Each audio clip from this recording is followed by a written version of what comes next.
From space, our planet appears to be more ocean than Earth. But despite the water covering 71% of the planet's surface, more than half the world's population endures extreme water scarcity for at least 1 month a year. And current estimates predict that by 2040, up to 20 more countries could be experiencing water shortages. Taken together, these bleak statistics raise a startling question. Are we running out of clean water? Well, yes and no.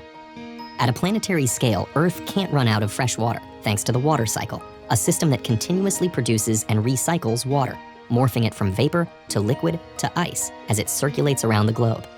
So this isn't really a question of how much water there is, but of how much of it is accessible to us. 97% of Earth's liquid is salt water, too loaded with minerals for humans to drink or use in agriculture. Of the remaining 3% of potentially usable fresh water, more than 2/3 is frozen in ice caps and glaciers.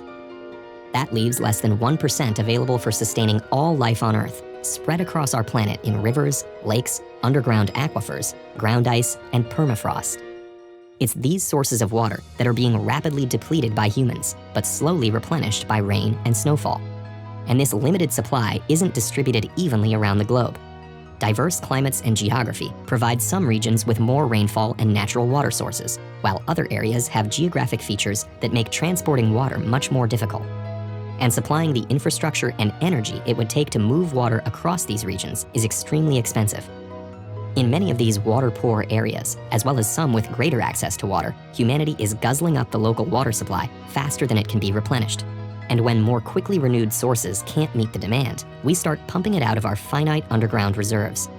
Of Earth's 37 major underground reservoirs, 21 are on track to be irreversibly emptied. So while it's true that our planet isn't actually losing water, we are depleting the water sources we rely on at an unsustainable pace. This might seem surprising. After all, on average, people only drink about 2 liters of water a day. But water plays a hidden role in our daily lives. And in that same 24 hours, most people will actually consume an estimated 3,000 liters of water. In fact, household water, which we use to drink, cook, and clean, accounts for only 3.6% of humanity's water consumption. Another 4.4% goes to the wide range of factories which make the products we buy each day. But the remaining 92% of our water consumption is all spent on a single industry, agriculture. Our farms drain the equivalent of 3.3 billion Olympic-sized swimming pools every year. All of it swallowed up by crops and livestock to feed Earth's growing population.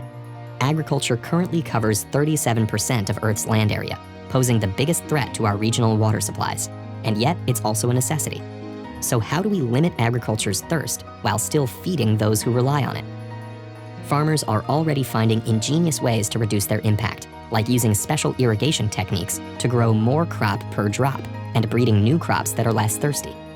Other industries are following suit, adopting production processes that reuse and recycle water. On a personal level, reducing food waste is the first step to reducing water use, since 1/3 of the food that leaves farms is currently wasted or thrown away.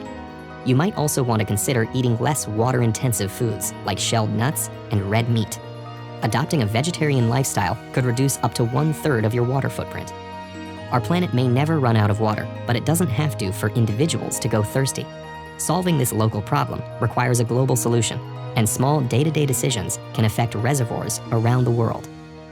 So where will these global solutions come from, and how can we humans, famously set in our ways, make sure these changes stick? Lucky for us, a generation of young people is already committed to a cleaner, greener future.